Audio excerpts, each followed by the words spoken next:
Assalamualaikum warahmatullahi wabarakatuh. Hai, selamat siang. Udah lama nih Pojok Syahnas tidak live. Enggak sih, enggak lama-lama banget. Hari ini kenapa ya tiba-tiba saya pakai topi? Kayak orang bener nih.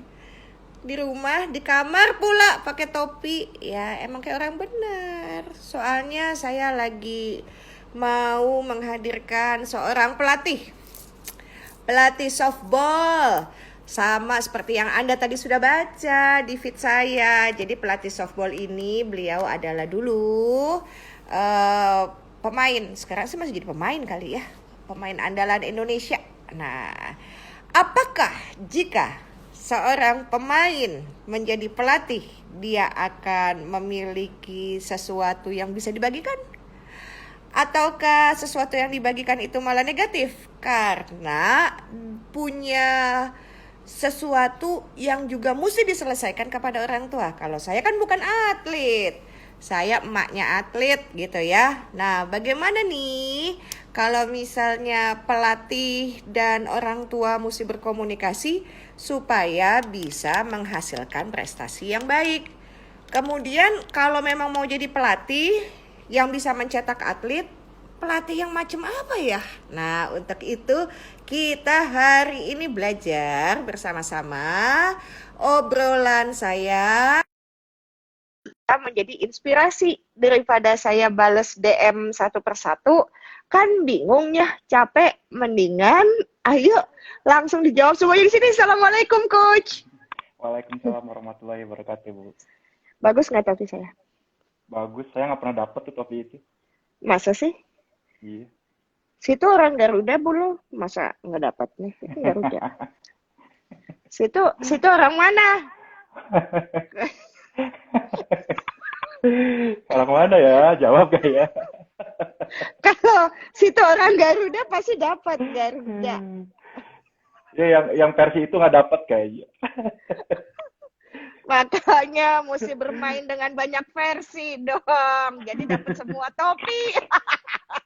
Dalam banget tuh Oke. bahasanya ya. Trik-triknya oke lah triknya. Coach, hatur Ya, Bu. nuhun pisannya. Pertama hatur nuhun pisan karena sudah membawa saya sebagai orang tua. Saya mesti mengucapkan terima kasih kepada Coach Dik-Dik. Coach Dik-Dik Fauzi, eta namanya panjang gitu ya. Orang Asli Sunda. Sunda. Yang kalau lagi nggak tanding jenggotan, tapi kalau tanding jenggotnya pendek dikit terus jenggotan gitu ya. Coach Dik-Dik adalah salah seorang yang melatih pro. Saya mesti cerita dulu ya sama semua sahabat saya yang ada di sini yang lagi nonton dan menyaksikan. Coach Dik-Dik adalah salah satu pelatih yang ada di Indonesia yang sempat megang pro, melatih pro. Dari sederet pelatih-pelatih hebat yang ada di Indonesia. Terakhir Coach Dik-Dik sebelum pro merantau 3 tahun yang lalu, satu hari latihan 500 bola. 500 bola? Iya, sampai bengkak tangannya anaknya. Atau latihan mukul di dalam air supaya lebih kuat. Gitulah pokoknya segala macam teknik yang waktu itu saya sempat videokan. Kemudian memang ada hasilnya ya. Hasil sama proses emang nggak berkhianat. Sampai di sana pun walaupun pro 3 tahun ups and downs, tapi waktu ada di sana untuk membuktikan muscle memorinya udah nyimpen nih semuanya hasil latihan. Sehingga pertama kali home run keluar pagar atau over fence. Dia nggak yakin, apalagi saya nggak yakin.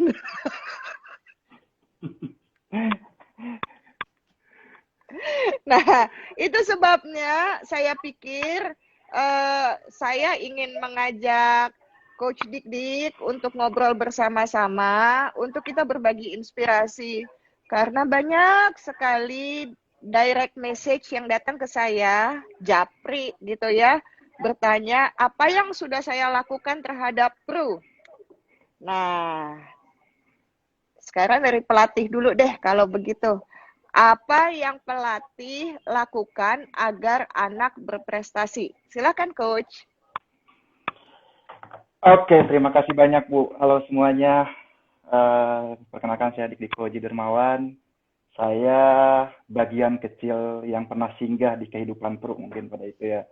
Jadi memang bukan berkat saya sebenarnya Pru bisa main jago sebenarnya. Ada sederetan pelatih-pelatih yang memang membawa Pru ke arah lebih situ. Bukan hanya itu, jadi parents-nya juga mendukung sangat. Aku sampai kalau misalkan jadi orang tua juga buset. Nih, emak galak banget nih. Serem amat gitu ya emaknya ya. Sempat berapa minggu, maksudnya aku singgah di rumahnya dan mempelajari. Oh gitu, apa cara aku sangat apa namanya sangat sangat berkesan sekali bagaimana cara ibu mengajarkan ya tentunya mengajarkan ketiga anaknya yang sangat luar biasa. Eh apa ya tadi pertanyaannya Bu? Apa yang seorang pelatih mesti lakukan agar anak didiknya, anak latihnya berprestasi? Dari situ kita urut kacang nih coach. Ya, Habis itu apa yang harusnya orang tua lakukan yang diinginkan oleh pelatih? Begitu ya, silakan coach. apa yang harus dilakukan aku sebagai seorang pelatih? Ya, aku harus melatih dengan hati sih. Kalau misalkan kita ngelatih nggak dengan hati atau misalkan kita ngelatih dengan terpaksa, anak itu nggak bakalan dapat apa-apa gitu.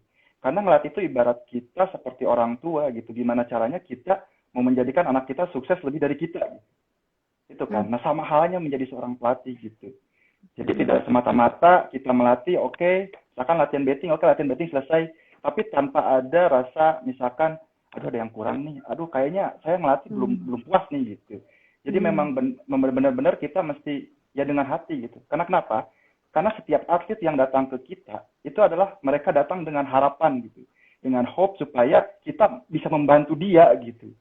Padahal sebenarnya eh, secara tidak langsung sebenarnya yang menjadi pelatih ya dirinya sendiri gitu. Bagaimana dia mengatasi kemalasannya dia. Cuman yang aku berikan adalah ya kita memberikan dengan setulus hati gitu. Gitu sih kalau Baik, aku. baik. Di belakangnya Coach Dik Dik itu ada jersey Indonesia kalau nggak salah ya bacanya ya saya ya. Iya, Iya. ini bacanya dari kanan ke kiri kayak baca Al-Qur'an nih kanan ke kiri Indonesia. Apa gitu kan ya. Iya. Jadi secara tidak langsung Coach Dik Dik juga memberikan sebuah gambaran virtual kepada kami bahwa Anda adalah pelatih yang mumpuni karena Anda pemain yang hebat atau pemain yang nggak hebat pun bisa menjadi pelatih hebat. Pemain atau pelatih yang tidak hebat pun bisa menjadi pelatih selama dia mau belajar gitu. Mau belajar tentang keterbaruan, apa sih yang keterbaruan di dunia olahraga, misalkan contoh softball, apa sih keterbaruan di softball gitu. Mungkin tidak sama cara memukul zaman dulu sama zaman sekarang gitu. Contoh ketika aku misalkan ngelihat Pru, pertama kali aku bilang nih anak powernya gede, tapi kenapa nggak pernah keluar pagar gitu. Kan itu pertanyaan yang aku lontarkan kepada ibu saat itu sehingga akhirnya saya mesti nyari video dia mulai dari main waktu antar turnamen pelajar ya waktu itu aku videoin. Oh, ada satu sebenarnya simpel sih satu titik yang memang ini nggak pernah dapat nih sama orang lain gitu. Dan ini harus dirubah gitu. Mungkin hari pertama hari kedua dia agak kesulitan gitu untuk melatih hal itu gitu. Waktu itu sampai lecet-lecet ya nggak bisa gitu. Mesti kayak gini gitu. Mesti ikut Baik. aturan yang sesuai gitu. Jadi saya simpulkan bahwa atlet yang hebat bisa menjadi pelatih yang hebat. Atlet yang dulunya tidak hebat pun bisa menjadi pelatih yang hebat. Ya, siapapun itu, mereka bisa menjadi Siapapun pelatih itu. hebat selama mereka mau belajar. Oke, Gitu. kalau begitu saya mau nanya, artinya kalau misalnya Anda menyimpulkan kayak begitu, Coach, sosok yang menjadi pelatih itu mesti selesai dengan masalahnya sendiri dong. Yes, Kalau jadi. tidak, dia tidak akan bisa jadi pelatih. Yes. Ketika mau jadi pelatih, kita mesti tahu diri kita siapa gitu. Kita kompeten apa enggak terhadap apa yang akan kita latihkan gitu. Karena ketika menjadi pelatih itu berbahaya sebenarnya. Kenapa bahaya? Apa bahayanya? Ketika seorang dokter memberikan resep salah, Apa yang akan terjadi? Paling meninggal. Mati, mati, Yes. ya. Tapi ketika pelatih memberikan program yang salah, apa yang terjadi? Cacat seumur hidup. Dan itu akan Oke. menjadi aib selama dia hidup gitu kan. Tapi kalau misalkan dokter salah ngasih meninggal udah selesai gitu. Hmm. Kalau pelatih, ya itu kita salah ngasih program, latihan fisik, latihan teknik, dan itu akan terbawa sampai dia selama hidup gitu. Nah itu makanya menjadi pelatih itu bahaya. Baik. Sekarang saya mau nanya lagi nih sama Anda, Coach. Iya. Kalau itu kan salah ngasih program. Kalau salah ngomong gimana? Hati-hati loh Ya. jadi pelatih, jangan sembarangan. Karena itu akan dibawa sama si anak seumur hidupnya juga. Karena Ya, betul banget.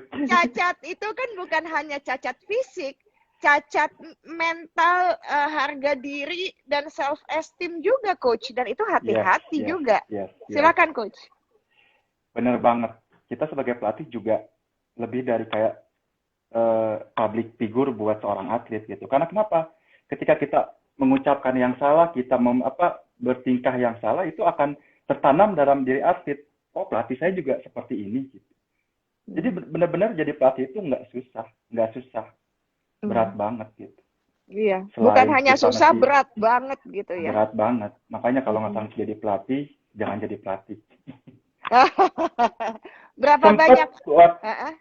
Silakan, Sempat Coach. waktu pertama aku masuk kuliah waktu itu kan kuliah di Bandung jurusan kepelatihan. Dosen aku pertama kali ketika masuk kuliah, dia bertanya, ini adalah jurusan kepelatihan. Kamu tahu bahwa seorang pelatih itu berat. Kamu tahu bahwa seorang pelatih itu tidak ada harganya. Jika kamu tidak sanggup, silakan keluar kelas dan pindah jurusan. Itu yang menjadi terngiang. Sebenarnya apa sih ini gitu? Menjadi membuat aku menjadi sebuah penasaran. Apa sih sebenarnya pelatih itu? Itu yang menjadi tantangan sebenarnya. Baik, Coach Dik, saya tuh jadi teringat sama sahabat saya, penyiar radio, yang sekarang dia jadi bos di Delta FM Bandung. Namanya Gilang Pambudi. Namanya Gilang juga. Gilang beda rasa. Nah, kalau itu ya. Nah, Gilang Pambudi juga melakukan live Pojok Syahnas waktu itu membicarakan tentang kehidupan radio. Pada saat, dan Gilang Pambudi adalah penyiar radio yang sangat terkenal dari zaman dulu, puluhan tahun, setengah hidupnya lebih dia udah jadi penyiar radio gitu ya. Kemudian sekarang sesudah menjadi bos di sebuah radio, yang ditanyakan waktu rekrutmen penyiar radio, dia tanya, seberapa baik hubungan kamu sama ibu bapakmu? Hah, apa hubungannya? Oh iya, ada hubungannya. Karena pada saat kamu akan membicarakan sebuah materi adlibs, itu tergantung bagaimana emosi kamu sehat apa enggak. Kalau misalnya yang dibaca hanya iklan soal perempuan, tapi hubungan kamu tidak baik sama ibumu, pasti nggak enak, nggak anget suara kamu, gitu loh. Begitu juga sebaliknya. Jadi sebenarnya dalam semua lini kehidupan, ini pun terjadi. Dalam dunia pelatihan juga begitu, kan? Ya, betul banget. Jadi, parents, atlet, sama pelatih itu adalah suatu garis yang tidak bisa dipisahkan. Kita sebagai pelatih tidak mungkin misalkan melatih tanpa dukungan parents. Kenapa? Karena anaknya udah diizinkan melatih. Kalau misalkan anaknya nggak diizinkan melatih, siapa yang mau kita latih gitu kan? Iya. Itu sisi positifnya. Nah, hubungannya antara parents sama anak memang harus komunikasi sebenarnya. Tidak sedikit anak yang dipaksa untuk, udah kamu ikutan ini. Karena beberapa hal, misalkan anaknya sering main gadget atau misalkan males. Nggak ada anak yang males, mungkin nggak ada kegiatan sehingga anaknya si orang tuanya untuk udah kamu ikutan ini gitu, tapi tanpa berkompromi. Apa sih maunya gitu? Karena olahraga itu ya harus dari hati sih. Sama ketika kita membuat sebuah cita-cita ya harus dari hati gitu. Jadi berapa banyak? Baik, paham, Coach. Lanjutkan sampai selesai, Coach. Silakan. Udah kayak Kalau begitu saya mesti nanyanya begini, berapa kali Coach Dik berantem sama parents atau orang tua dari atlet gara-gara urusan anaknya? Ayo, saya mau nanya, berapa kali? Berapa ya? Banyak nih kayaknya. Banyak kalau enggak, dikit enggak. Mungkin banyak yang lebih ngobrol. Karena aku tuh membatasi ya. Kalau misalkan dalam melatih, aku membatasi antara hubungan aku sama parents. Maksudnya dalam konteks kalau parent ada apa-apa silakan hubungi colleague saya. karena saya tidak mau ada garis antara peran langsung ke saya gitu. Kalau mau menanyakan prestasi ya silakan ke korliknya, selama dia atlet saya. Kecuali kalau misalkan bukan atlet saya nggak jadi masalah. Misalkan dari klub lain nanya, mau nanya dong gimana nih anak saya begini gini. Oh ya itu biasa aja. Cuman kalau misalkan Hmm, dalam satu ruang lingkup saya nggak mau terjadi, takutnya ada miskomunikasi gitu. betul. Dan ada hierarkinya, jangan main Ya, potong jalan aja, begitu kan? Tapi sebetulnya kan lagi cari aman ya, Coach Anda. iya betul. biar biar kita fokus ngelatih gitu, bukan mikirin orang tua gitu. Karena saya tahu kalau misalnya ada, saya tuh oke lah, baru baru 3 tahun lah ya, saya tidak rajin datang ke lapangan. Lepas sebelum pandemi, karena emang anaknya tidak di Indonesia yang jadi atlet. Uh, Walaupun saya ke lapangan juga, tapi beda lapangan, bukan lapangan softball, tapi lapangan kuda, nungguin share gitu kan ya. Tetap aja saya ada. Beda sekali nih olahraga berkuda dengan olahraga softball yang Anda geluti, Coach. Beda sekali. Kalau misalnya di olahraga berkuda, saya nggak bisa melakukan sesuatu karena atletnya ada dua. Atletnya kuda sama manusia, ya kan? Tetapi kalau misalnya softball atau baseball, atletnya ya itu, gitu kan? Jadi saya lebih bisa ngejar ke pelatihnya nih. Tapi ngejar ke pelatihnya, jikalau hati saya galau, saya udek nih si Dik-Dik. Pasti nih. Sampai ke pojokan juga saya nanya betul. Tapi ada satu coach, Anda bisa Ya, membuktikan dan Anda juga bisa bertanya sama semua pelatih yang pernah megang anak saya. Saya tidak pernah bertanya sama pelatih kenapa anak saya tidak diturunkan untuk bertanding. yes. Betul ya? Saya nggak pernah nanya Ya. itu. Anak saya duduk manis di duck out, saya juga senyum-senyum aja.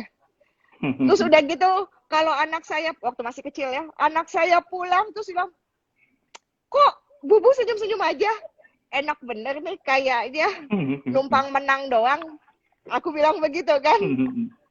Timnya menang, kamu dapat medali, kamu duduk di duck out. Apa rasanya? Aku bilang begitu. Sudah bilang, aku nggak numpang menang.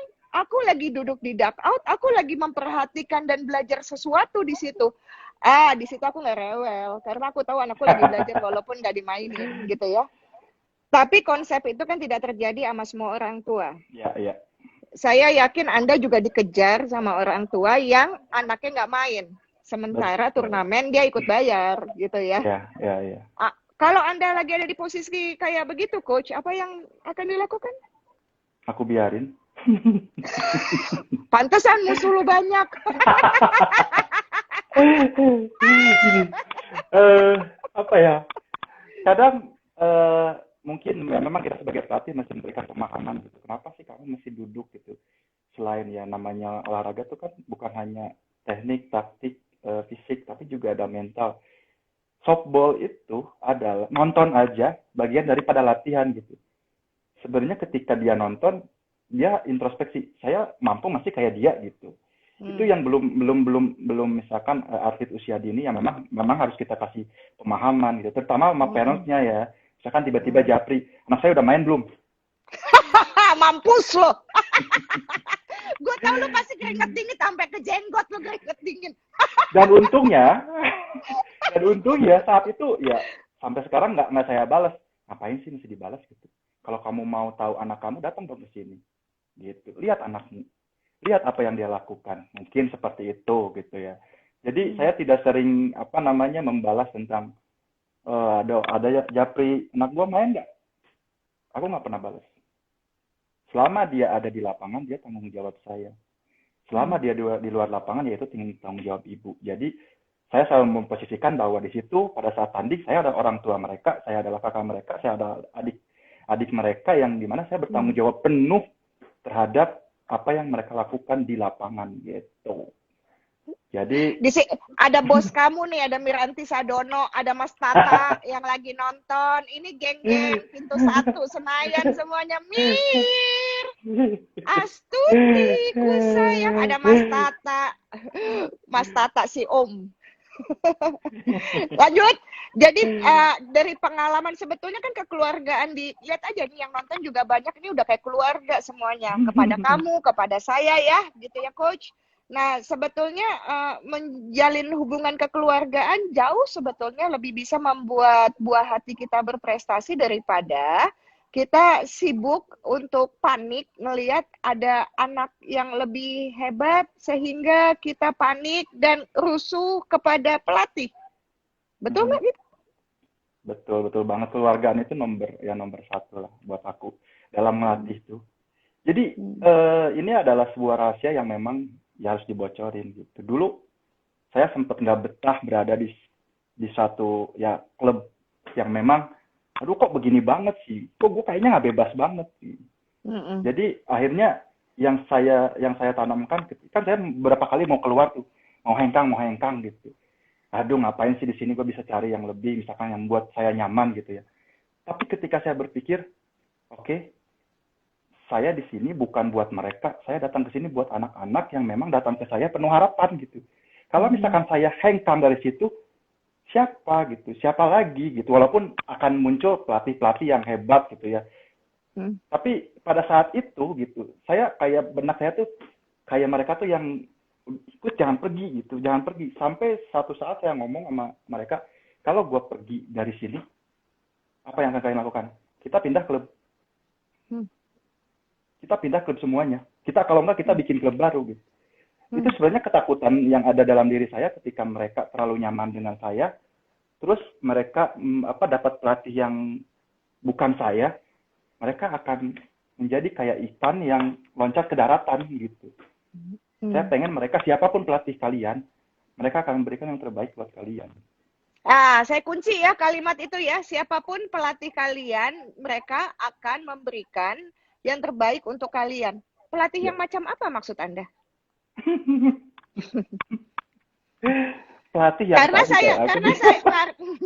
karena saya juga pernah ketemu pelatih yang selalu datangnya telat, saya tahu. Ya justru pelatih yang tadi aku bilang, yang care, yang peduli terhadap anaknya, bahwa anak datang ke kita itu dengan penuh harapan gitu. Sebenarnya bukan juara yang mereka mau gitu. Cuman mereka aku pengen belajar main softball. Dari mulai nggak bisa ngelempar menjadi bisa ngelempar. Karena juara itu bonus gitu. Kalau menurut aku, juara itu bonus gitu. Walaupun juara itu adalah keharusan yang harus kita ambil gitu. Tapi yang paling penting adalah, menurut aku sukses dalam olahraga itu adalah sebuah perubahan. Kecil apapun, ya kita mesti menghargai gitu, sebagai pelatih. Itu baik. Jadi sebetulnya kesuksesan itu bukan hanya sekedar membawa medali pulang dan dikembalikan ke klub, hore, klub ini menang. Begitu, bukan itu ya. Akan tetapi adalah kesuksesan melihat kayak buah hati kita aja berkembang, yang tadinya cuma bisa merangkak, jadi bisa berjalan. Iya. Dari berjalan bisa berlari, begitu ya. Coach Dik, Anda punya pemikiran yang kayak begini, apakah karena Anda punya anak, atau Anda memang sedikit dari pelatih yang lulus S2 dan bisa menjadi pelatih? Sekolahnya S2 nih ya, hebat juga ya. Ya, S2-nya apa, Coach? Waktu itu pendidikan olahraga sih. Jadi pokoknya olahraga, S1 olahraga, S2 olahraga. Sekarang lagi jalan S3 sih, lagi menyelesaikan S3. Ngambil apa? S3-nya, maaf Coach, saya potong. Sama, ngambil olahraga juga sih, Bu. Karena buat saya udah tercemplung dalam olahraga ya, saya mesti selesaiin gitu, mesti tuntasin. Gitu. Yeah. Nah, tadi pertanyaannya apakah karena saya udah punya anak? Memang ada perbedaan ketika saya melatih belum menikah dan belum punya anak, sama udah punya anak gitu. Sebelum saya masuk ke klub Garuda, waktu itu kan ngelatih Raja Wali. Ya memang ngelatih saya waktu itu belum nikah dan memang kayak anak muda aja gitu. Dan. Tapi untungnya ketika masuk Garuda saya diberikan atlet cewek yang dimana susah banget ngurus atlet cewek. Gitu ya. Belum mereka lagi datang bulan, waduh bingung, banyak sekali. Cewek itu unpredictable kan, Bu, tidak bisa ditebak gitu. Sehingga Waduh, mesti Bo- belajar gitu ya. Untungnya saya punya anak, Mm, jadi bagaimana mengelola anak itu dan belajar juga dari ibu bagaimana nih orang hebat banget gitu yang ngajarin anaknya. Jadi pengen tahu sebenarnya rahasianya tuh seperti apa gitu. Tegas, tapi tidak kayak diktator gitu. Jadi mm, lu masih gini tapi nggak diktator gitu. Nah, mm, ngelatih juga ada perbedaan ketika saya udah nikah sama sebelum nikah tuh ada perbedaan. mm. Gitu. Eh, ada nggak momen Anda menangis, Coach, waktu eh, anak didik Anda sebagai atlet gagal? Nangis yang seperti apa? Gagal. Gagal yang seperti apa? Kalau saya jarang menangis kalau anak itu gagal ya. Justru saya menangis karena ketika anak itu meraih suatu prestasi perubahan. Kalau gagal berarti itu adalah menunjukkan siapa diri saya gitu. Saya yang harus berubah gitu. Kenapa dia gagal gitu. Bukan berarti menjudgment, kalau kamu gagal tuh udah saya latih enggak sih. Jadi kayak saya balik introspeksi. Oke, gagalnya di mana? Mesti apa yang harus saya lakuin gitu. Karena ternyata saya memegang tim itu nggak pernah selalu menang gitu. Gagal. Belajar. Akhirnya bisa gitu. Justru saya lebih sering nangis ketika, maksudnya bukan nangis ya, terharu Terharu. ketika anak itu, ih gila gitu, ini anak keren banget gitu, ini tim keren banget gitu, dan saya Hmm. bangga gitu itu. Jadi kalau gagal sih saya jarang mengungkapkan dengan itu ya, cuman lebih kayak, ayo kita diskusi apa sih yang kekurangan kita gitu. Termasuk Hmm. ketika misalkan saya kurangnya apa sih, saya mesti ngapain sih terhadap kalian supaya kalian latihan gitu. Itu aja sih kalau saya. Anda tuh banyak kurangnya, Coach. Banget. Mau tahu nggak? Mau tahu nggak kurangnya apa? Boleh. Nah, itu Anda itu, justru, Bu. mm, Kalau misalkan kita kan nggak tahu nih diri kita siapa, tapi orang lain tahu. Nah, itu yang selalu pengen saya inginkan gitu. mm. Jadi mesti dapat feedback gitu ya untuk bisa Iya, iya. evaluasi diri. Oke. Jadi kalau dari saya melihat Anda adalah satu, Anda kurang kurus, gitu ya. Itu kurang.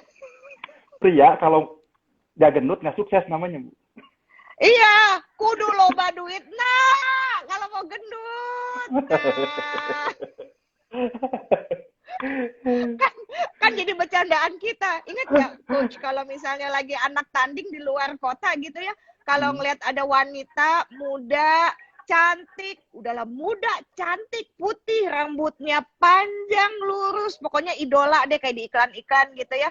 Pas dilihat di sebelahnya, hmm. astagfirullahalazim.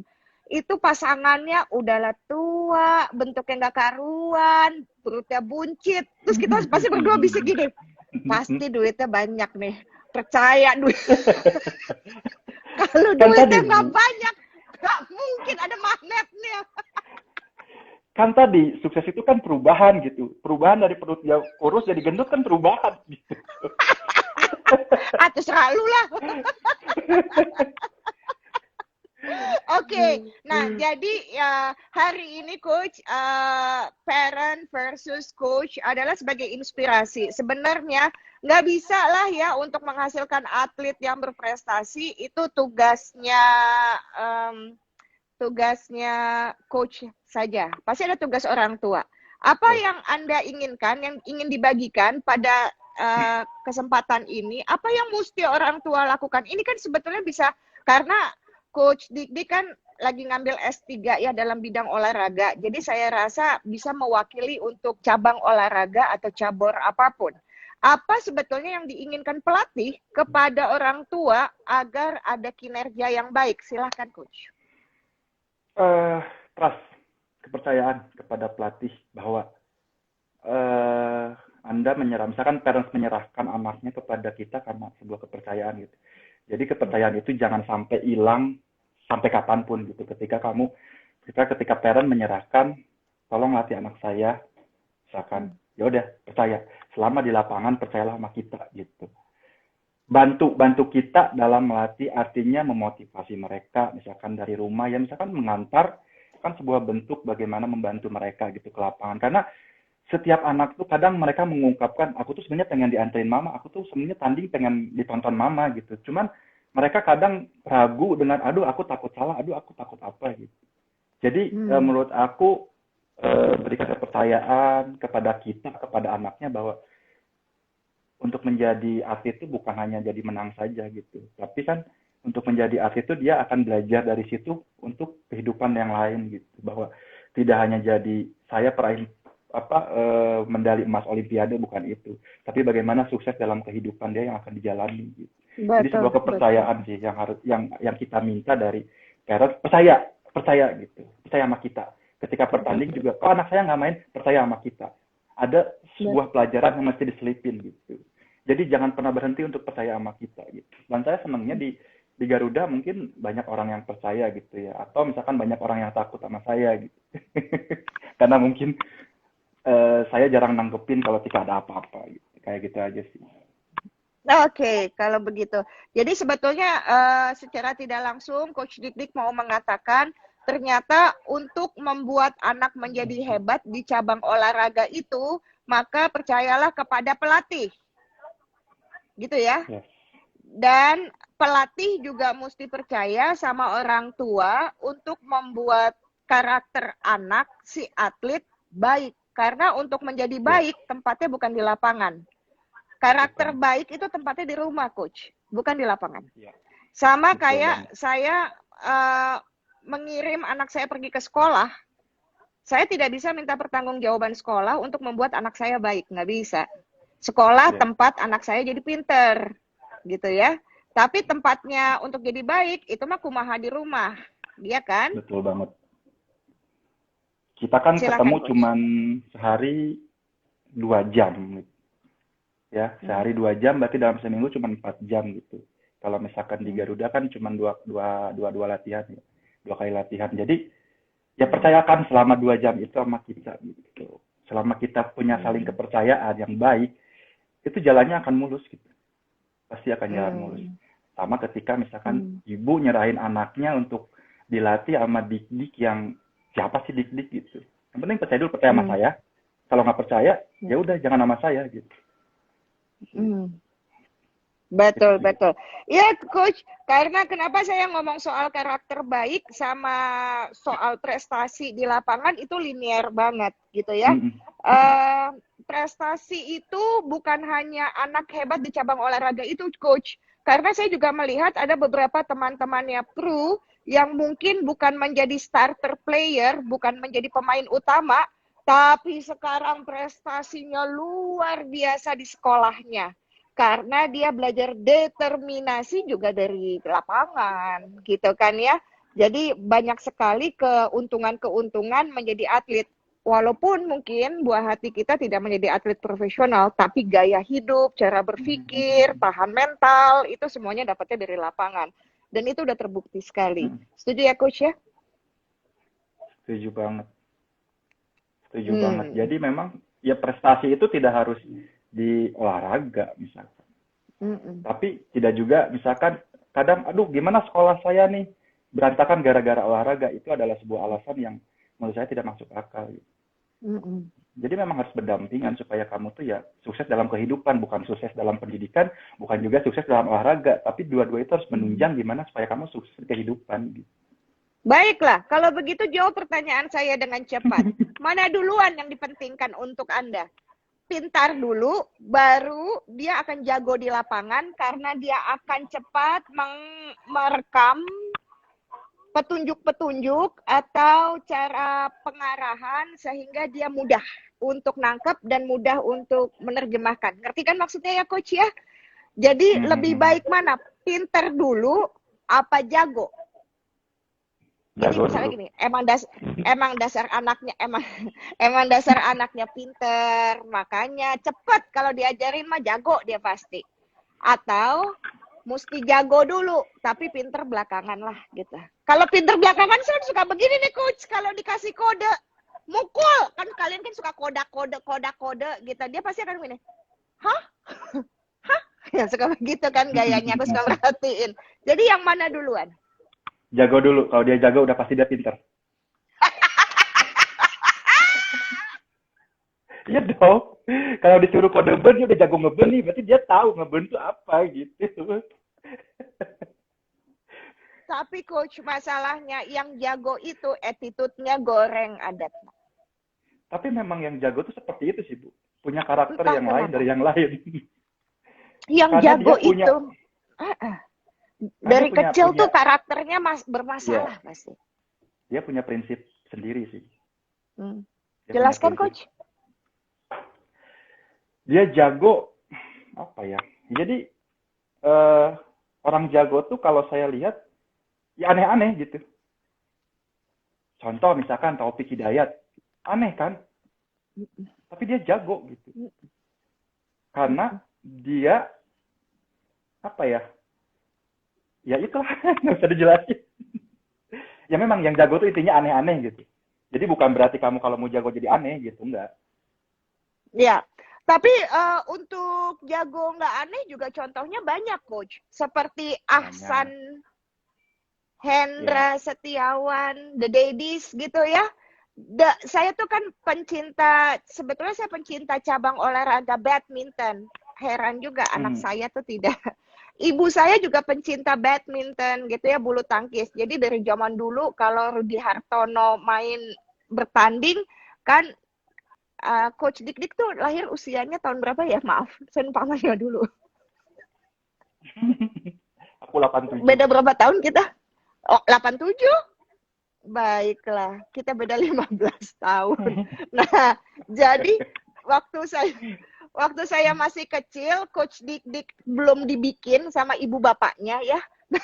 Saya tuh udah nonton televisi, nonton Rudi Hartono tanding, semua Hmm. jalanan sepi karena pada masuk ke rumah nonton Rudi Hartono tanding. TV masih hitam putih, gitu ya. Nah, Iya. begitu hebatnya olahraga tuh menyedot perhatian orang. Sampai sekarang alhamdulillah Rudi Hartono masih sehat. Saya suka ketemu di tempat fitness di Pondok Indah. Tetap attitude-nya tuh baik, gitu ya. Iya. Kemudian saya melihat The Daddies, tetap attitude-nya baik. Sejago-jagonya atlet, dia kan tetap butuh pelatih ya di lapangan kalau lagi tanding ya. Attitude-nya juga menghadapi pelatihnya tuh naga api itu tetap baik. Eye contact, ngangguk, memahami, nggak pelengak-pelengos, nggak sambil ngapain, dia tetap gitu, memperhatikan. Nggak ini tuh, nggak bisa dikalahin. Jadi kalau misalnya Coach Dik Dik mengatakan yang jago itu biasanya attitude-nya jelek, banyak juga contoh yang attitude-nya bagus. Kalau dikasih pilihan bisa bagus, kenapa mesti milih jadi jelek? Setuju apa tidak? Yes, setuju banget. Jadi atlet tuh kayak siswa, Bu. Kalau kita sekolah, siswa yang dikenal adalah siswa yang pinter sama siswa yang beragajulan gitu ya. Yang pokoknya berantem kerjaannya gitu. Yang sedang-sedang aja nggak bakalan diingat sama guru. Benar nggak? Ya seperti itu gitu. Memang selalu ada dua sisi yang positif dan negatif gitu. Dan tadi benar juga kalau misalkan dengan baik bisa menjadi baik, kenapa enggak gitu. Setuju, setuju. Kalau dikasih atlet, lebih pilih atlet yang jago baik atau yang nyebelin tapi jago? Yang nyebelin tapi jago sama pelatih yang jago tapi baik. Nggak mungkin kayaknya, Bu. Nggak mungkin. Karena dua-duanya pasti ada.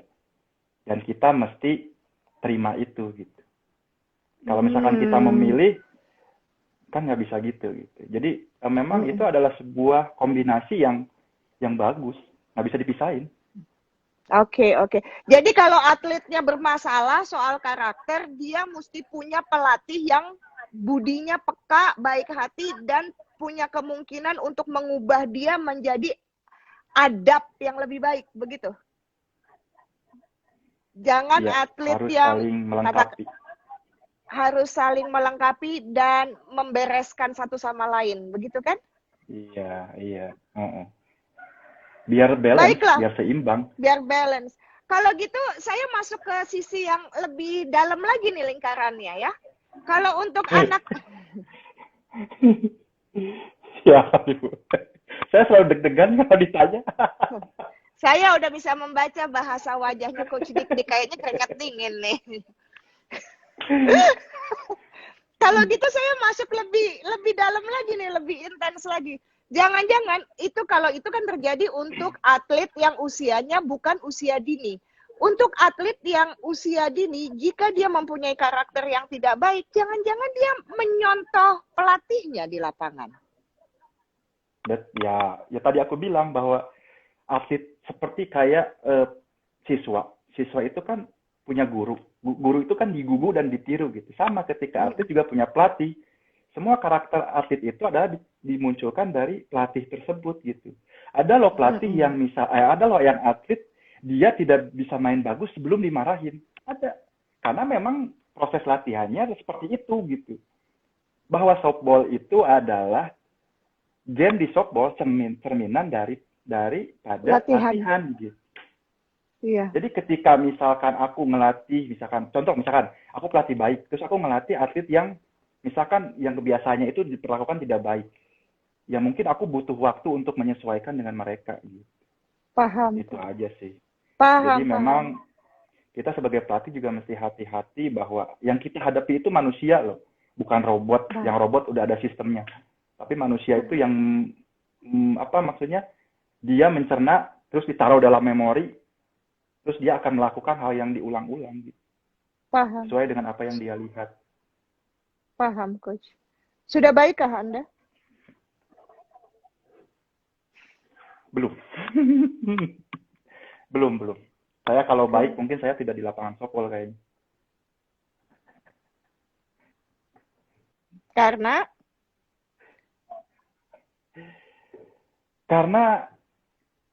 kalau kenapa saya bilang nggak baik? Saya dan berada di lapangan softball. Jadi saya belajar dari mereka, belajar dari atlet-atlet, belajar dari fairness. Bagaimana sih mereka gitu. Terus bagaimana sih supaya saya juga menjadi baik gitu. Yang namanya kita menjadi baik kan tidak segampang membalikan telapak tangan ya. Pasti butuh proses, ada di tengah-tengah yang tiba-tiba aduh segala macam. Sampai saat ini sih saya berpikir saya belum baik sebaik yang orang katakan gitu. Saya masih ya banyak mengeluh, banyak ngomongin orang juga gitu. Termasuk bagian daripada introspeksi saya. Nggak boleh gibah, malu sama jenggot. Ayo, nggak boleh gibah. Tapi itu kenyataannya gitu. Kenyataannya untuk menemukan jati diri saya itu siapa. Baik, sekarang gilirannya Coach Dik bertanya sama saya. Parent versus Coach. Giliran Anda bertanya sama saya sesudah saya bertanya kepada Coach Dik. Silakan Coach. Apa yang diinginkan oleh parents terhadap pelatih? Mau seperti apa? Atau misal, ya itu aja dulu. Yang diinginkan orang tua kepada pelatihnya adalah kejujuran. Walaupun pahit, yes. Dan itu saya lebih suka karena saya dari kecil sebagai punya nenek orang Madura, saya suka dikasih jamu godokan. Jadi saya nggak takut yang namanya pahit.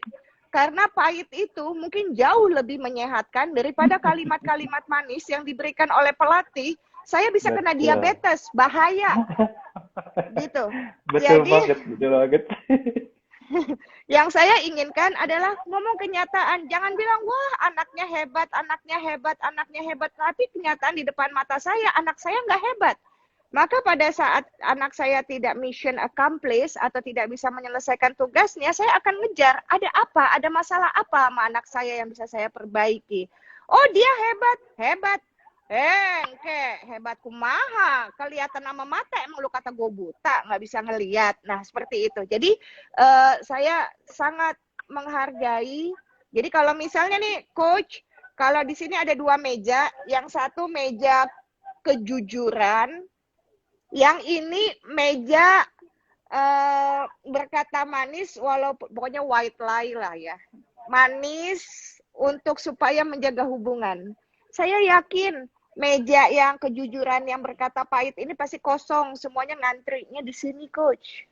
Setuju nggak? Iya, benar banget. Tapi jarang, misalkan parents yang siap menghadapi kejujuran dari pelatihnya. Jarang. misalkan.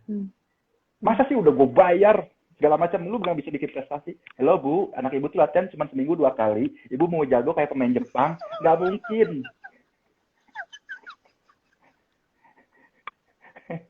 Setelah pemain nasional aja, latihannya yang seminggu 10 kali, lu bisa ngalahin Filipina. Jadi lu yang cuma seminggu 2 kali, lu pikir gue apa punya tongkat ajaib? Iya. Pikir kita penyihir. Keluarin unek-unek, keluarin di sini. Jadi ya mungkin sedikit sabar ya, untuk parents sedikit sabar ketika misalkan menitipkan anaknya kepada kita. Dan saya yakin ketika mereka datang ke kita juga mereka tidak mau berprestasi setinggi level nasional, setinggi DKI. Mereka cuman, saya pengen anak saya olahraga, enak bugar. Dari situ mereka mulai melihat, iya ada kejuaraan nih, ada ikut-ikut. Oke. Dan mungkin itu yang diterapkan sama saya ketika misalkan ke anak-anak didik yang terutama cewek-cewek. Mungkin saya tahu mereka cewek, tapi saya mungkin lebih kejam dari ketika mereka bilang nggak bagus, enggak, saya nggak suka. Jelek banget main kamu, ya. Ketika mungkin waktu siapapun yang ada di sini atlet saya, jadi kalau misalkan jelek ya jelek gitu. Gitu sih, lebih jujur sih lebih penting. Karena jujur itu adalah sebuah prinsip sih. Betul. Gitu. Supaya nggak kena diabetes. Ya kan, sehat, minum jamu godokan, pahit tapi obat gitu loh. Ya, next, apa lebih yang baik, mau Anda tanya lagi? Lebih baik apa, Coach? Ya, lebih baik dibenci kali ya daripada disayang gitu. Tapi dibenci menghasilkan prestasi gitu. Mentang-mentang istrinya galak, ngomongnya kebencian.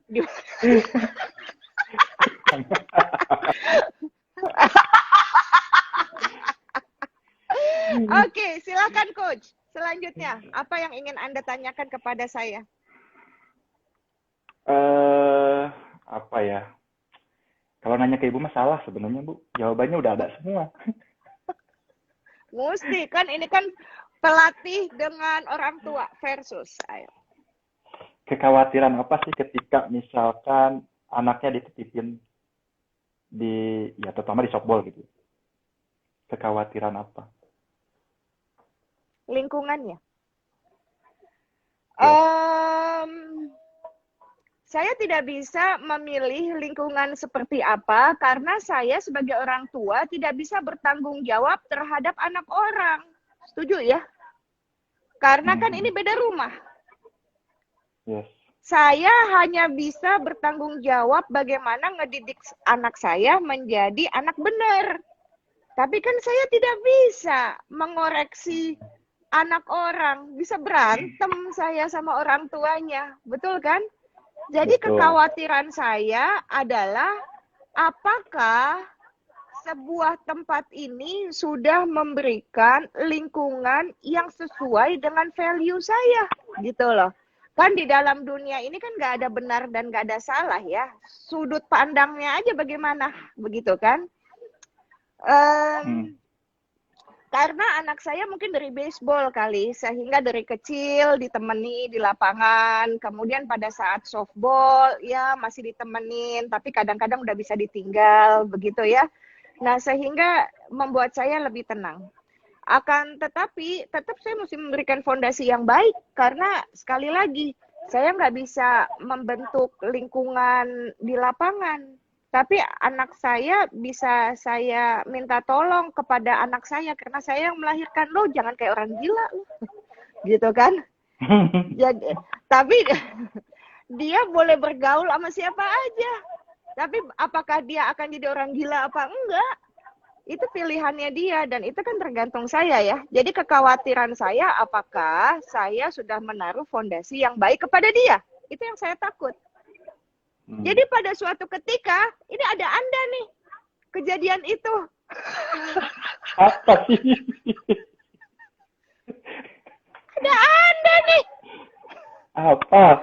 Jadi pada saat suatu ketika saya menemukan sebuah cerita yang menakjubkan di jiwa saya sidang anak saya.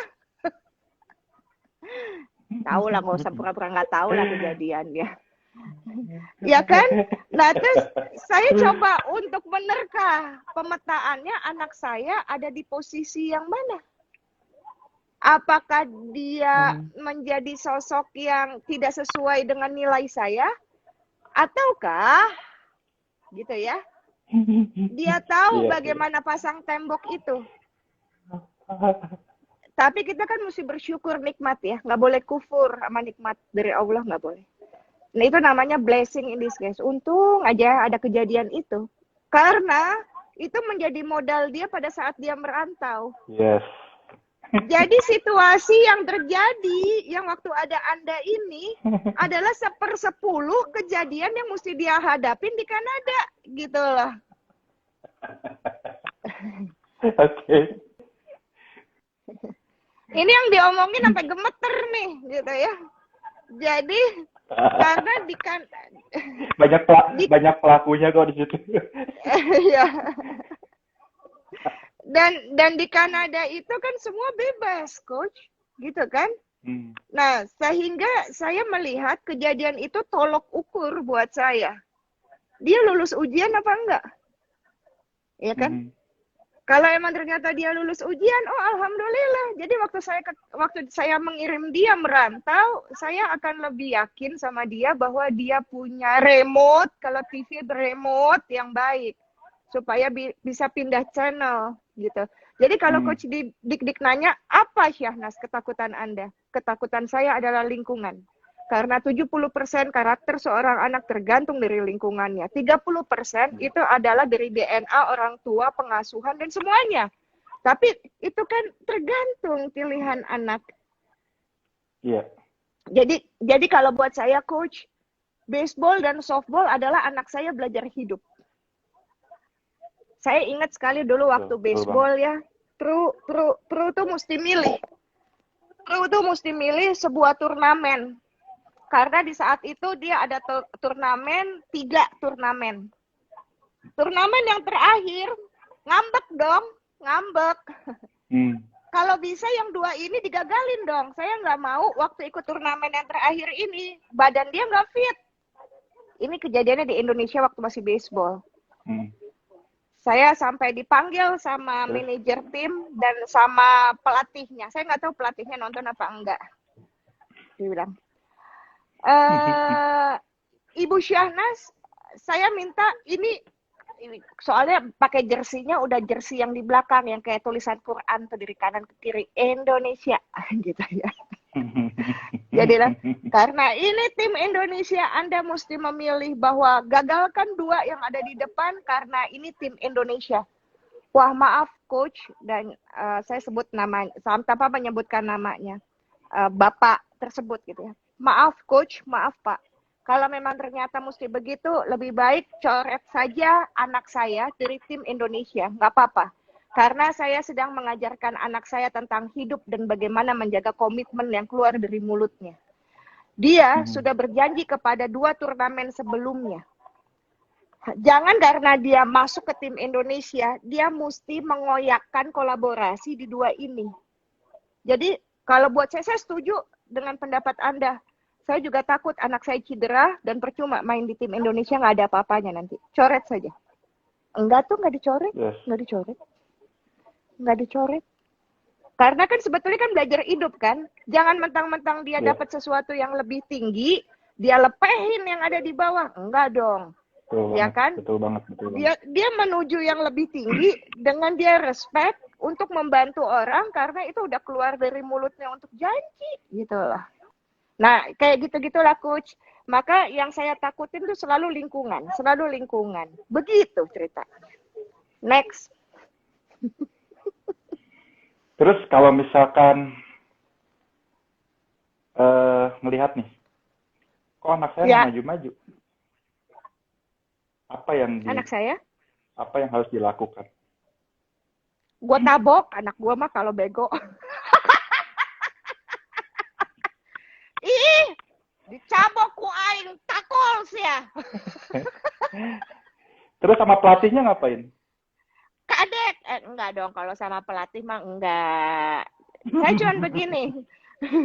Ka- ka- Kalau sama anak saya gilas, makanya saya Pro itu abis nulis di Facebooknya dia tulisan-tulisan 7 PM with Bubu. Jadi setiap jam 7 malam dia tuh Hmm. ada kelas sama saya. Saya ngajarin sama dia bagaimana tentang hidup, tentang ini. Sampai saya ngebuka kitab suci dan menerjemahkan dalam kehidupan dia gitu kan ya. Lalu salah satu yang ditulis, mungkin Coach Dik Dik bisa lihat di Facebook ya Pro, dia tulis tentang betapa kerasnya saya mendidik dia gitu ya. Udah baca? Sampai ada, udah baca ya, sampai dia bilang, jadi saya tuh ngedidik si Pru adalah seakan-akan saya akan meninggalkan dia mati kapan aja, mesti siap lah. Kan saya Iya. cancer survivor gitu ya, saya kan survive dari penyakit kanker saya, dan saya punya pengalaman. Ibu saya meninggal di usia saya sangat muda. Lebih muda dari Pru, Coach. Ibu saya meninggal umur 17. Aing mah kehilangan indung, nak. Gitu ya. Nah, si Pru lumayan masih punya ibu. Jadi saya tuh selalu ngelatih dia suatu ketika ibunya meninggal. Jadi keras banget. Nah, jadi kalau misalnya dia nggak maju-maju gitu ya, itu saya, Kak dia, Neng. Hoyong diduruk ku aing siang. Sini. Cepat gitu. Besok mah jago gitu. Tapi habis itu disayang-sayang gitu ya, disayang-sayang karena saya juga mesti tarik ulur kayak layangan Coach. Saya juga nggak boleh meninggalkan luka yang terlalu dalam untuk jiwa anak saya. Tetapi memang untuk membuat emas mesti dengan api yang panas. Iya. Raja Nasution, ada Elvira, ada semua geng Nasution, Raja merajai renang dengan medalinya gitu ya, keluarga Nasution. Ada keluarga hitam, keluarga Nasution, kan begitu ya. Terus saya juga ngobrol sama Richard Sambera, saya bilang, jelaskan sampai kamu bisa kayak begini gimana. Kan Richard kan istrinya kan pemain softball, Dewi gitu kan. Nah, jadi itu yang membuat saya banyak belajar bahwa memang kerja keras. Nggak boleh, kalau udah kerja keras, kerja segini, walaupun nggak sebakat apapun anak, kalau kerja keras mah jago, udah begitu aja. Ya Tapi kan? belajar ya dari Pro gitu. Gila, gue punya emak kayak gini stres kali. Emang orang dia juga pengen diadopsi dari dulu. Iya. Kan Gila. ada tulisan ada tulisan di setiap saya nulis di caption gitu ya, di feed Instagram itu pasti, wah Pru itu beruntung sekali ya punya ibu kayak Bubunas. Ih, anak gue mah pengen diadopsi dari dulu. Kalau ada nggak ya yang mau adopsi? Ada nggak ya? Seperti tadi aku bilang ketika memilih misalkan atlet yang baik atau atlet yang misalkan attitude-nya nggak baik. Jadi ada yang sisi positif dan Ya, negatifnya ya. ya, ya, Nah, ibu sama bapak itu adalah suatu hal yang berbeda di ya, combine. Jadi ibu ya, yang keras, bapak yang oke, tuh gitu. ya, Menarik sih. ya. Saya tuh Iya, pengen betul. belajar terus. Soalnya Coach, dulu waktu saya bawa tim misalnya ya, saya tuh membawa tim pergi ke, kan tim baseball gitu ya, mereka masih kecil-kecil, tim baseball. Pru waktu itu masih SD apa mau udah SMP, lupalah saya gitu ya. Jadi dari semua klub nih Coach, dari semua klub kemudian pergilah untuk pertandingan, lupa saya BFA atau apa, lupa. BFA apa ya? Gitu ya, ada gitu ya. Pokoknya Ya, Pak. baseball, iya kalau nggak salah Federation. gitu. Nah terus udah gitu, eh, kan saya sebagai parents kan, jadi termasuk saya ngurusin juga baju-baju semua atlet gitu. Dan biasanya kalau kayak gitu kan Pru atlet perempuan sendiri di antara atlet laki gitu kan, yang badannya gede-gede. Dan keteknya bau semua, astagfirullahalazim. Nah, dan saya mesti nyuci baju di laundry kiloan yang celetong gitu kan ya. Nah itu saya inget banget gitu, anak-anak yang jago-jago tuh kalau ngasih baju jersey buat mereka, itu main dilempar aja ke saya. Anak Indonesia nih, anak Indonesia. Terus aku panggil namanya, heh, sini, lu pikir gua babu lu, sini, ambil yang bener, kasih yang bener sama Tante Nas. Gitu, galak banget. Ngadek mereka.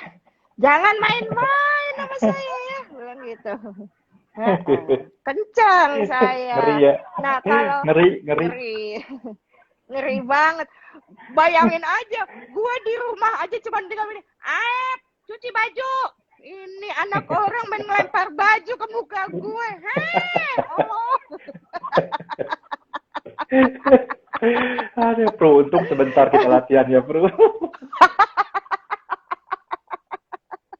Nah, kemudian kalau saya disuruh memilih coach, saya lebih milih anak saya kalau belum jago, attitude-nya mesti baik.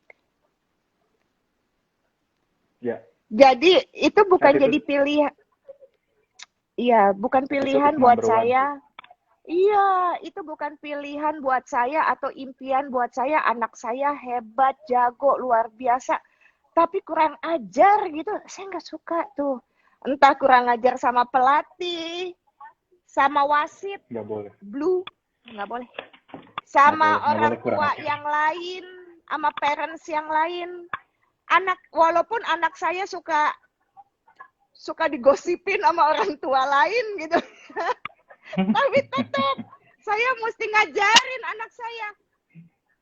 Neng, Kadia. Bubu ajarin acting. Kalau ketemu sama orang tua yang suka ngomongin kamu di belakang, tetap hai. Oh tante, terima kasih. Walaupun dalam hati, kadek kuain. Kepret ya. Iya. Jadi attitude adalah yang utama karena seseorang itu kan tidak baik sama kita, pasti ada cerita di balik itu. Nggak suka sama kita, pasti ada cerita di balik itu, gitu ya. Jadi maafkan saja. Karena buat saya tuh memaafkan itu adalah pekerjaan yang paling egois, coach. Karena memaafkan orang lain yang menyakiti kita, sebenarnya bukan buat dia, tapi buat diri kita sendiri. Ngebayang nggak, coach? Kalau kita bawa pisau di sini tuh terus nancep di hati gitu. Makanya waktu si Pru main jelek kemarin nih saya bilang, sini, gue mandiin kembang dulu deh lo. Mesti memaafkan. Orang mau jahat kayak apa, maafin. Akhirnya kelihatan. Mulai membaik. Gitu. Karena memaafkan adalah pekerjaan yang paling egois, coach. Dan itu adalah bahan baku karakter baik untuk seorang atlet, menurut saya. Silakan, coach. Apalagi? Ya, memaafkan memang suatu hal yang susah, tapi membuat kita bahagia gitu. Ketika kita udah mengungkapkan maaf ya, itu bahagianya tiada rasa walaupun dia nggak memaafkan kita. Betul. Tapi bener banget attitude seorang atlet, aku selalu bilang sama anak-anak, attitude itu nomor 1. Jadi mereka selama di Garuda sih anak-anak nggak ada yang macam-macam sama aku. Kalau macam-macam ya nggak main. Nggak ada. Pelajarannya bahwa ketika kamu berattitude dengan baik, kamu akan menerima apa yang saya ajarin gitu. Tapi kalau kamunya menolak, misalkan menolak saya, ya kamu nggak sampai sejago apapun saya nggak bakalan bisa masuk. Iya, betul. Iya. Di waktu saya masih ada di Garuda dulu, kan sekarang anak saya udah jadi anak Royals ya, bukan Garuda. Nah, jadi waktu saya di Garuda dulu juga anak-anak Garuda juga baik.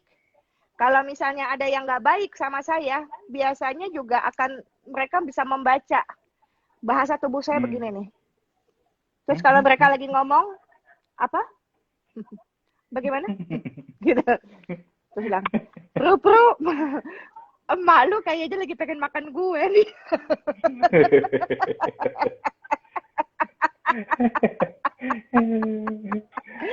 Clean, katanya, aku baik nggak tante? Baik dong, Clean. Aku gigit kamu, Clean. Jangan Clean. Clean baik, Clean menyenangkan. Apalagi coach, silakan. Satu mungkin yang nggak boleh lupa dari seorang atlet itu bahwa kalian tuh butuh pelatih. Betul. Bagaimanapun seorang Muhammad Ali punya pelatih kan, seorang petinju profesional. Mungkin kalau misalkan disuruh berantem ya pelatihnya kalah. Betul. Jadi Betul. fungsi pelatih ya adalah dia sebagai blind spot gitu. Wah, betul. Blind spot, melihat kekurangan atlet gitu. Betul. Tapi dan menjadi pelatih juga butuh mental yang kuat gitu. Ketika mental kita nggak kuat, sangat-sangat berpengaruh terhadap tim. Nah, ketika aku menjadi pelatih dan atlet, perbedaannya di mana? Capek ngelatih sebenarnya. Betul. Karena kenapa? Ketika menjadi pelatih itu kita bertanggung jawab terhadap di softball itu 15 anak. Betul. Itu kan yang karakternya berbeda-beda. Dan kita mesti menjaga itu gitu. Sementara jadi atlet ya saya latihan aja udah selesai gitu. Latihan yang benar sesuai instruksi pelatih, nggak usah mikir apa-apa, selesai. Tapi ketika jadi pelatih itu, aku ketika jadi pelatih pada saat pertandingan sering banyak tidurnya. Kenapa? Karena capek dari segi fisiknya, tapi capek mikirnya gitu. Iya. Aduh, anak saya keluar nih jam segini udah balik belum? Aduh. Itu banget. Iya. Gitu, saya jadi ingat pertemuan kita terakhir gitu ya, waktu pertemuan saya dan Anda terakhir waktu itu di tenda seafood apa tenda apa tuh tenda mie ya lupa. Waktu lagi di Banten ya kita, Anda lagi pegang anak saya waktu prapon gitu ya coach. Nah terus sudah gitu saya juga bilang sama coach Dik, coach, itulah gunanya pelatih, bahwa ternyata butuh mata di luar lapangan untuk bisa melihat titik buta atau blind spot itu yang pasti nggak akan kelihatan untuk atlet yang ada di lapangan. Kalau mau dibilang jago-jagoan sih ya emang jago atletnya, bukan jago pelatih. Kalau jago pelatih ya kan pelatihnya yang main, bukan atletnya yang main gitu kan ya. Tetapi sejago-jagonya atlet nggak akan lihat titik buta itu yang dibutuhkan dari pelatih untuk melihat. Tapi obrolan kita kali ini kan saya juga selalu bilang sama Pru gitu ya, bahwa kalau misalnya kita mau nolong orang lain, jangan ngasih ikan ya. Kalau ngasih ikan mah cuman kenyangnya 1 hari doang. Tapi ngasih kail supaya dia bisa usaha mancing sendiri tuh ikan, selama dia nggak males, maka dia nggak kelaparan kalau dikasih pancing, begitu kan ya, intinya kan nggak males. Gitu. Maka sebetulnya memberikan pancing itu kan juga kita mesti assess, mesti menilai. Nih orang yang dikasih pancing udah berilmu nggak ya, ilmu memancing, begitu kan? Kalau emang udah dikasih pancing dia nggak punya ilmunya, nanti juga dijual itu pancingannya. Supaya bisa beli ikan lagi dan selesailah hidup dia. Kenapa saya memberikan cerita itu sama Anda, Coach? Apa rasanya melihat seseorang yang sudah dilatih, gitu ya, pada akhirnya dia tidak berhasil apapun? Apa rasanya di Anda, Coach? Di lapangan nggak berhasil, dalam kehidupan nyata nggak berhasil, pokoknya katakanlah belum berhasil. Apa rasanya? Aku merasakan bahwa diri aku gagal. Bukan anak itu yang gagal gitu. Karena kenapa? Karena kita yang memberitahu dia mungkin belum maksimal gitu. Belum maksimal dalam artian dari segi kognitif, pengetahuannya, misalkan dari segi psikomotor, afektif, sikap kayak gitu. Berarti ada harus yang kita kayaknya belum maksimal nih. Gitu. Ada apa nih? Jadi lebih ke arah introspeksi, terus ayo kita lakuin, kita rubah bareng-bareng yuk gitu. Soalnya kalau misalkan kita menyalahkan atlet itu juga, dia juga nggak tahu gitu. kenapa saya gagal? Kan kamu yang ngelatih saya. Pasti kan ada sebuah pertanyaan Iya, itu. iya. Saya tidak suka sama pelatih yang misalkan, wah ini gagal, misalkan bego lah, lu nggak bisa mukul, misalkan nggak suka. Justru saya lebih ke arah Iya. introspeksi. Ada yang salah dengan saya atau enggak ya? Gitu. Nah itu kenapa jadi pelatih itu buat saya capek ada ketika tanding, karena mesti mikirin, oh ini apa nih, kekurangannya apa gitu. Bahkan dalam sepersekian detik kita mesti ngambil keputusan gitu. Dan ketika gagal, ya tahu sendiri kalau jadi pelatih ketika gagal yang dicari pelatihnya kan. Siapa sih pelatihnya Betul. gitu. Jadi ketika Betul. menjadi pelatih kita harus siap untuk siap dicemooh, siap nggak dipuji. Karena ketika atlet menang, wah hebat ya atletnya, juara. Gitu. Jadi ketika memandang sebuah kegagalan itu adalah buat aku, kegagalan itu adalah sesuatu hal yang harus kita lewatin. Gitu. Betul. Karena tidak semua kita akan gagal terus gitu. Gitu sih Bu kalau aku. Seberapa rasa bersalahnya waktu ngasih kode salah sehingga tim kalah?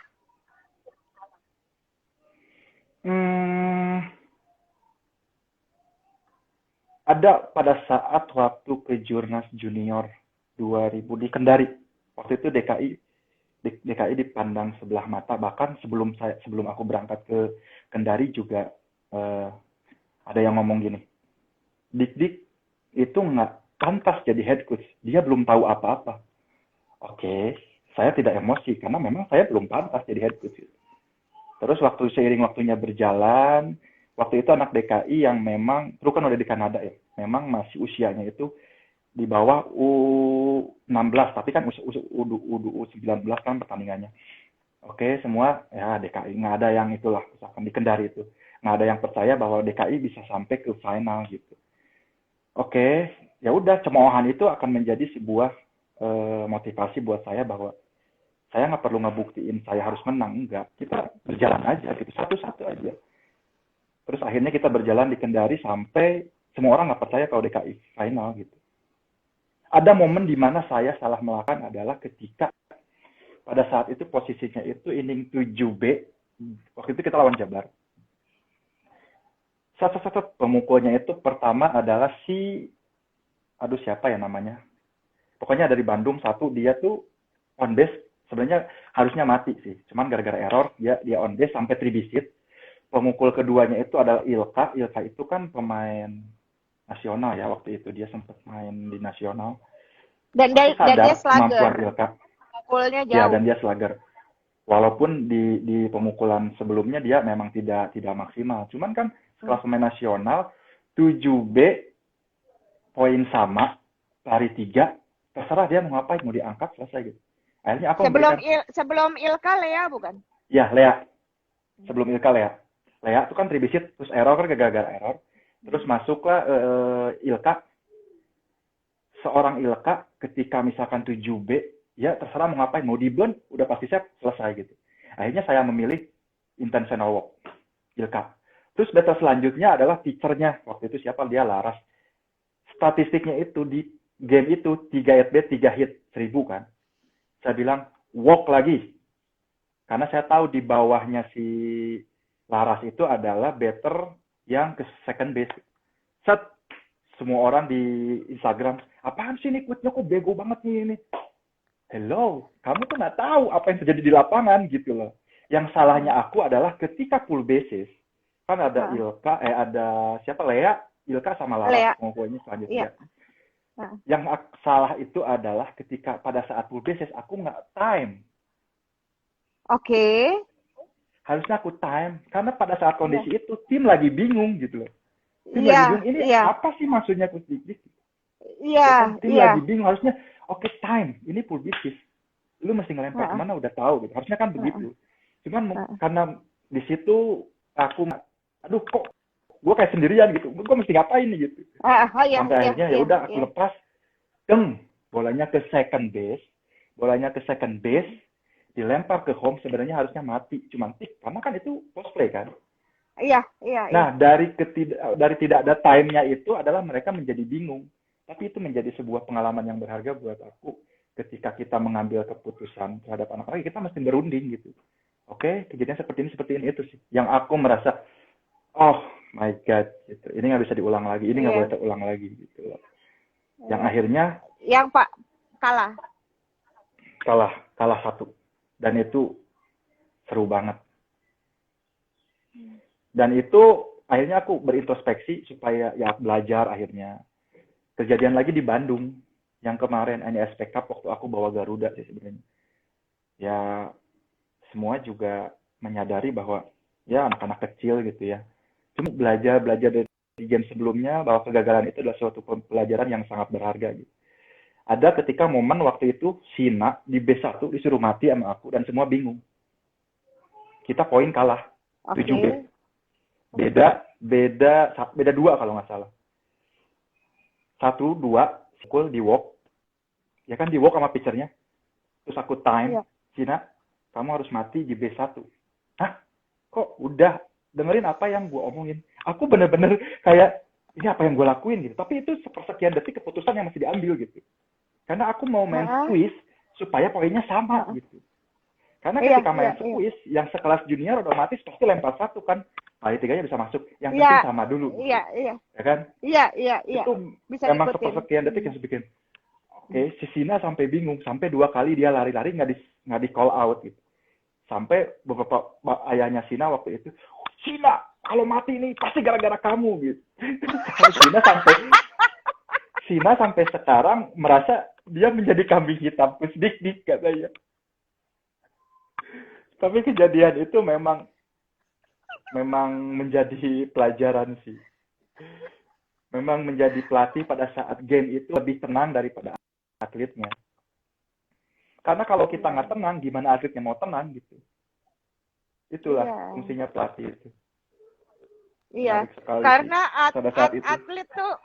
atlet tuh very look up kepada pelatihnya. Iya, jadi salah satu harapan saya adalah yang saya takutkan kalau misalnya ternyata requirement seorang pelatih yang dimiliki oleh anak saya ternyata bukan menjadi sebuah cermin atau contoh yang baik untuk bisa merefleksi kemampuan gitu, mengikuti kan ya coach ya. Karena untuk anak-anak usia dini kan apa yang dilihat, didengar, dirasakan itu yang direkam dan dia menduplikasi kan, fotokopi. Jadi anak tuh kan tukang nyontek, tukang fotokopi yang baik. Jadi yang saya takutkan tuh lingkungan tuh bukan hanya antar sesama pemain, tapi pelatih juga. Karena yang mulutnya nggak bersih kalau lagi tanding kan banyak juga pelatih kan apa yang walaupun si Pru di rumah dia bilang ibu saya mulutnya lebih jorok lagi daripada pelatih. Jadi dia udah kebal. Tapi mungkin memang itu menjadi sesuatu yang ditakutkan untuk para orang tua. Sehingga kalau di Kanada kan beda. Pelatihnya kan emang anaknya main. Parents coach kan. Jadi karena anaknya main, orang tuanya mesti melatih kan begitu ya. Nah, dan biasanya mereka tuh punya background olahraga, sehingga ada yang bisa diturunkan lah gitu loh kepada anak-anak itu dan anak-anak orang. Nah, kalau ini kan sistemnya berbeda, jadi betul-betul pelatih gitu kan. Nah, tapi saya itu sangat-sangat memuji apa yang sudah dilakukan oleh pelatih Indonesia kepada putri saya. Karena itu fondasi kebaikan tuh dapatnya juga dari pelatih Indonesia.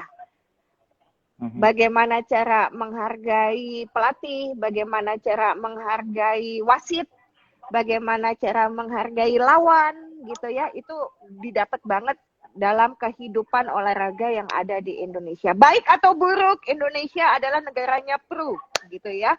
Bahwa dia jangan bikin malu anak Indonesia untuk sok kebule-bulean misalnya. Walaupun dia ngecat rambut gitu ya warnanya pirang. Iya. Terus aku bilang, tiba-tiba main di prapon rambutnya pirang, pakai bulu matanya panjang. Terus aku bilang, boleh, terserah lah kak, lu mau ngapain, yang penting jago, awas aja lu banyak gaya tapi bego. Lihat aja, lihat sama gue, nggak usah sama pelat sama gue aja nih. Gitu.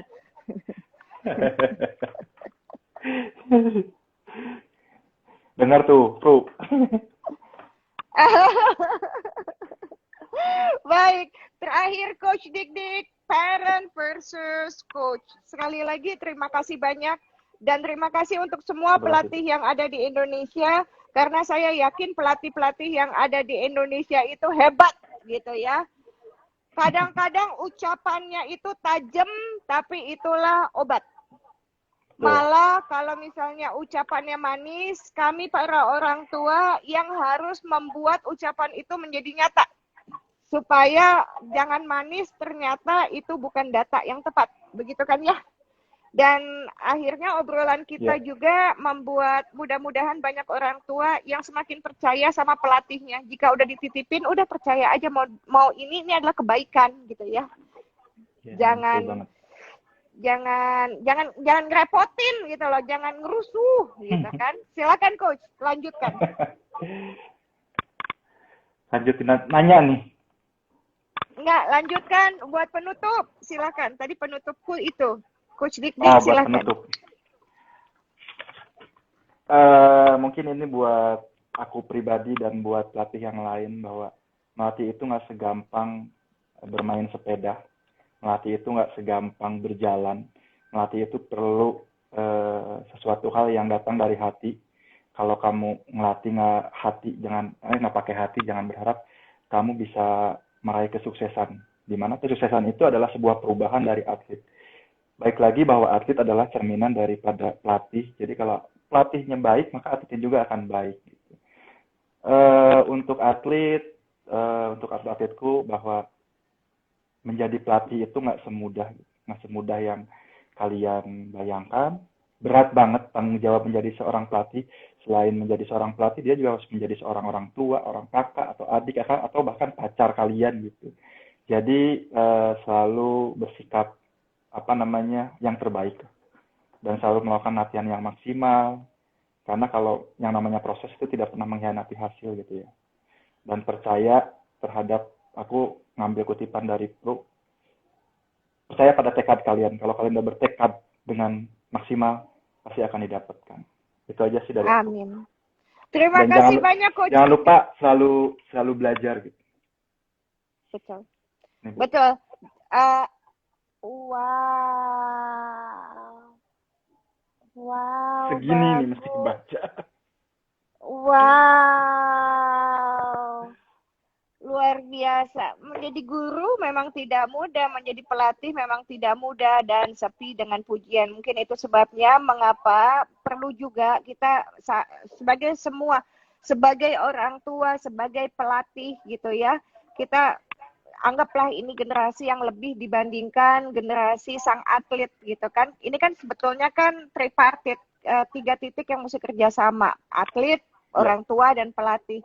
Mungkin kita juga mesti melihat bahwa seseorang yang tidak mencari attention, tapi dia mencari respect, maka dia pantas disebut orang tua.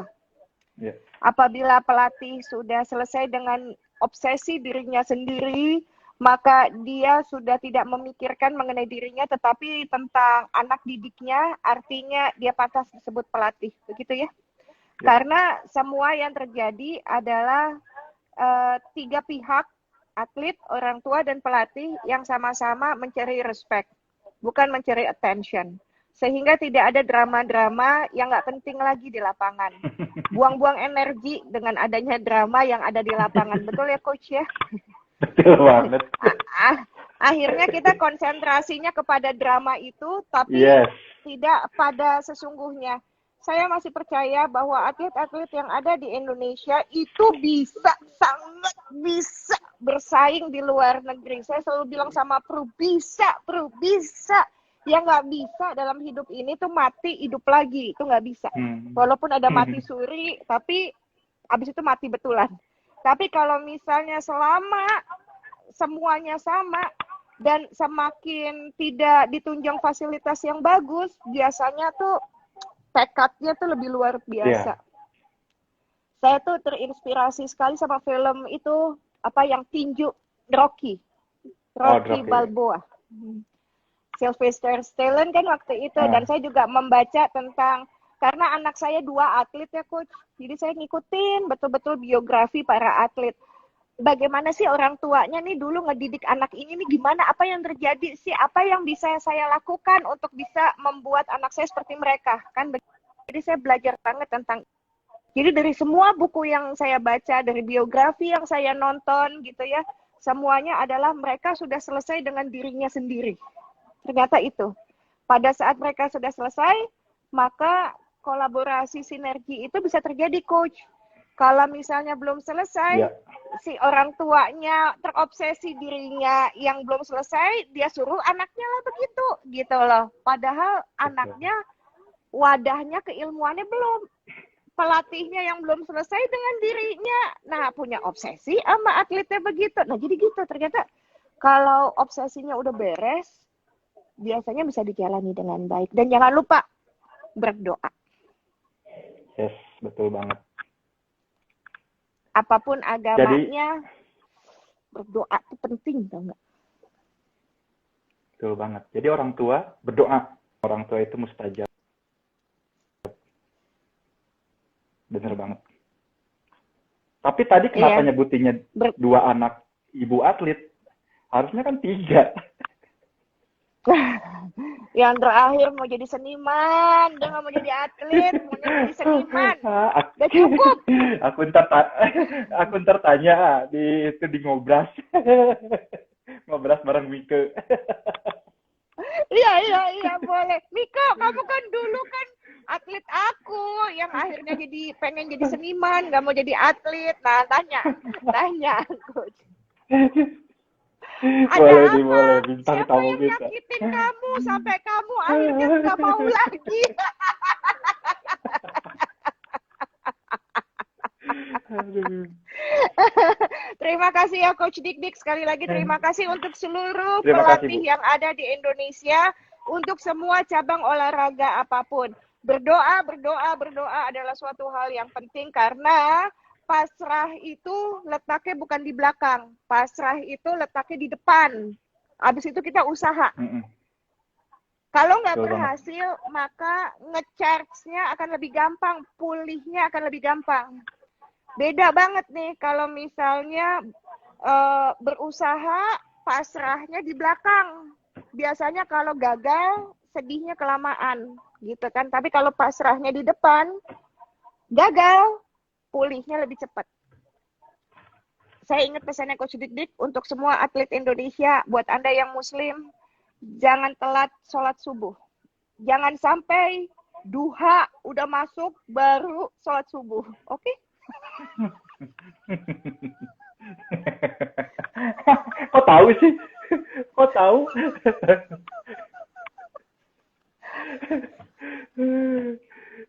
Kok tahu? Wah, ini bocor nanti nih.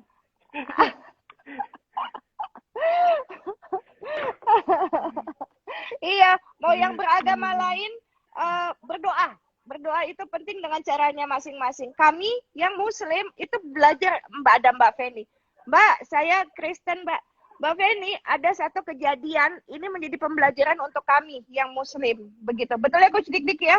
Pada suatu ketika Coach Dik-Dik melihat atlet-atletnya yang Muslim, karena kan pagi itu udah mesti jam ibadah kan, agama apapun gitu ya, beribadah sebelum warming up buat pertandingan pertama yang jam pagi gitu lah. Maka mereka mesti bangun ibadah sebelum, habis itu sarapan.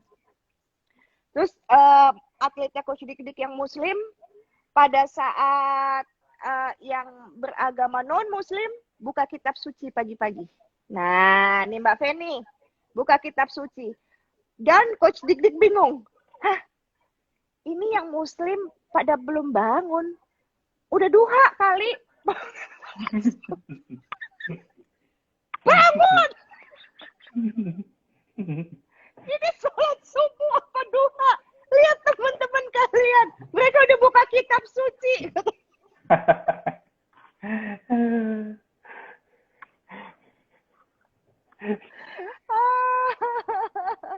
Betul banget itu. Kejadian yang harus menjadi pelajaran sih emang. Betul. Dan terbukti pertandingan itu mereka yang menang, bukan DKI. Sholat subuh bukan duha.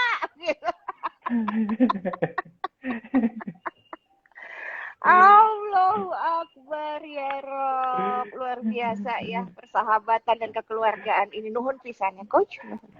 Sama-sama Bu, aku banyak. Sama-sama. Dan terima kasih yang sudah nonton saat ini.